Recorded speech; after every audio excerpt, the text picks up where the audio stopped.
Halo teman-teman, di sini saya akan menjelaskan kepada kalian tentang konsep dasar perpajakan. Pajak adalah iuran rakyat pada kas negara berdasarkan undang-undang atau yang dapat dipaksakan dengan tidak mendapat jasa timbal atau biasa disebut kontraprestasi yang langsung dapat ditunjukkan dan digunakan untuk membayar pengeluaran umum. Pajak juga biasanya disebut peralihan kekayaan dari pihak rakyat kepada kas negara untuk membiayai pengeluaran rutin dan surplusnya digunakan untuk public saving yang merupakan sumber utama untuk membiayai public investment. Unsur pajak ada 4. Yang kedua, tanpa jasa timbal balik yang secara langsung dapat ditunjuk. Yang ketiga adalah berdasarkan undang-undang. Dan yang keempat digunakan untuk membiayai rumah tangga negara. Selanjutnya ada fungsi pajak. Fungsi pajak dibagi menjadi 2.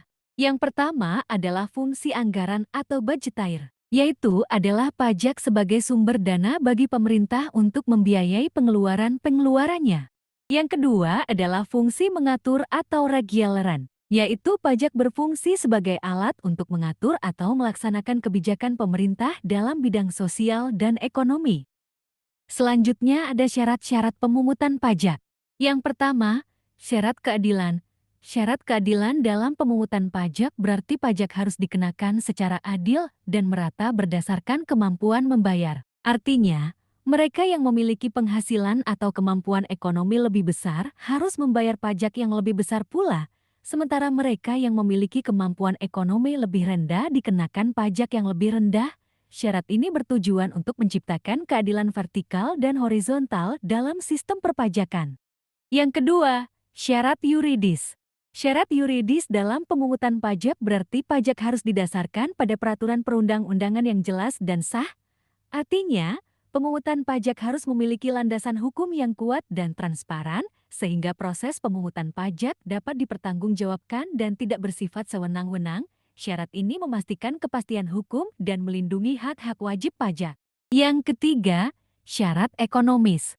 Syarat ekonomis dalam pemungutan pajak berarti pajak harus tidak menghambat pertumbuhan ekonomi dan memberikan manfaat bagi masyarakat.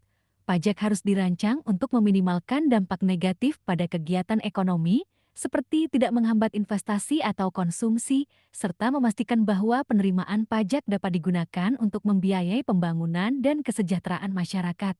Syarat ini bertujuan untuk menciptakan keseimbangan antara penerimaan, negara, dan kegiatan ekonomi. Selanjutnya, syarat finansial. Syarat finansial dalam pemungutan pajak berarti pajak harus menghasilkan penerimaan yang cukup dan stabil untuk membiayai kegiatan pemerintah dan pembangunan negara. Pajak harus dirancang untuk menghasilkan pendapatan yang memadai bagi negara, sehingga pemerintah dapat menjalankan fungsinya dan menyediakan layanan publik yang dibutuhkan masyarakat. Syarat ini memastikan bahwa pajak dapat menjadi sumber pendapatan yang andal bagi negara. Yang terakhir, sistem pemungutan harus sederhana. Syarat sistem pemungutan pajak yang sederhana berarti proses pemungutan pajak harus mudah dipahami, diadministrasikan, dan dipatuhi oleh wajib pajak. Sistem pajak yang sederhana dapat mengurangi biaya administrasi, meningkatkan kepatuhan wajib pajak, dan mengurangi potensi penyalahgunaan atau penyelewengan. Dengan demikian, sistem pemungutan pajak yang sederhana dapat meningkatkan efisiensi dan efektivitas pemungutan pajak. Selanjutnya ada teori pemungutan pajak. Yang pertama ada teori asuransi. Pajak dianggap sebagai premi asuransi yang dibayar oleh masyarakat untuk mendapatkan perlindungan dan pelayanan dari negara seperti keamanan infrastruktur dan layanan publik. Dengan membayar pajak, masyarakat membeli jaminan keamanan dan memakmurkan dari negara. Selanjutnya ada teori kepentingan. Pajak dianggap sebagai kontribusi masyarakat untuk membiayai kepentingan umum seperti infrastruktur, pendidikan, kesehatan, dan keamanan. Masyarakat membayar pajak untuk mendukung kegiatan negara yang bermanfaat bagi masyarakat luas. Selanjutnya ada teori dapikul. Pajak dikenakan berdasarkan kemampuan membayar atau dapikul seseorang, artinya semakin besar kemampuan ekonomi seseorang, semakin besar pula pajak yang harus dibayar. Teori ini menekankan keadilan pajak berdasarkan kemampuan finansial individu. Selanjutnya teori bakti. Pajak dianggap sebagai wujud bakti atau kewajiban warga negara kepada negara. Masyarakat membayar pajak sebagai bentuk tanggung jawab dan kontribusi untuk mendukung kegiatan negara dan kesejahteraan bersama.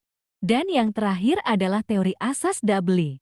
Pajak dianggap sebagai harga yang dibayar oleh masyarakat untuk jasa-jasa yang diberikan oleh negara. Artinya masyarakat membayar pajak sebagai pembayaran untuk layanan dan fasilitas yang disediakan oleh negara. Dan selanjutnya ada pengelompokan pajak. Pengelompokan pajak dibagi menjadi 3, yaitu menurut golongannya, menurut sifatnya, dan menurut lembaga yang memungutnya. Pengelompokan pajak menurut golongannya dibagi menjadi 2, yaitu pajak langsung dan pajak tidak langsung. Pajak langsung adalah pajak yang harus dipikul sendiri oleh wajib pajak dan tidak dapat dibebankan atau dilimpahkan kepada orang lain, contohnya adalah PPh. Sedangkan pajak tidak langsung adalah pajak yang pada akhirnya dapat dibebankan atau dilimpahkan kepada orang lain, contohnya adalah PPN. Selanjutnya pengelompokan pajak menurut sifatnya. Pengelompokan pajak menurut sifatnya dibagi menjadi 2, yaitu pajak subjektif dan pajak objektif. Pajak subjektif adalah pajak yang berbakat pada subjeknya, yaitu dengan memperhatikan keadaan dari wajib pajak. Sedangkan pajak objektif adalah pajak yang berpangkat pada objeknya tanpa memperhatikan keadaan dari wajib pajak. Pengelompokan pajak yang terakhir adalah menurut lembaga yang memungutnya. Dibagi menjadi 2 juga, yaitu pajak pusat dan pajak daerah. Pajak pusat adalah pajak yang dipungut oleh Tembus dan digunakan untuk membiayai rumah tangga negara. Contohnya adalah PPh, PPN, PPNBM, PBB, dan Bea Materai. Sedangkan pajak daerah adalah pajak yang dipungut oleh pemerintah daerah dan digunakan untuk membiayai rumah tangga daerah. Contohnya adalah PKB, BPNCabi, pajak hotel dan restoran, pajak penerangan jalan, dan lain-lain. Sekian video penjelasan tentang teori perpajakan dari saya. Semoga bermanfaat. Terima kasih.